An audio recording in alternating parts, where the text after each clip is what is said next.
Hello বন্ধুরা, কেমন আছো তোমরা?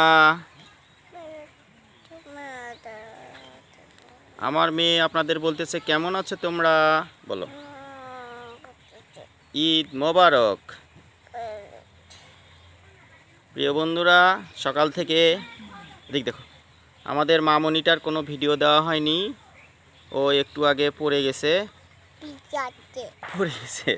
পড়ে যাওয়ার কারণে কান্নাকাটি করা শুরু করছে। তাই জন্য চুপ করার জন্য আপনাদের উদ্দেশ্যে একটা ভিডিও করতেছি। এই দেখেন আমার মাটা চুপ করে আছে। মা দিক দেখো, হাই দাও একটু। হাই, হ্যালো বন্ধুরা। এই দেখবেন না, ওই যে তোমার ফ্রেন্ডগুলা তোমাকে দেখে পচা বলতেছে। আমাদের সুরাইয়া মনি কি পচা? হ্যাঁ পচা, কারণ সে চোখ ঢেকেছে, দেখছেন? এই এই আবার দেখেন আঙ্গুলের ফাঁক দিয়ে দেখে। তো বন্ধুরা, এই দেখেন আমার সুরাইয়া মনি কেমন করতেছে। পচা মেয়েটাই দেখেন কেমন করতেছে। ঠিক আছে, ও এখন আর কথা বলছে না। হাম বলো, হাম ভয় দেখাও তো।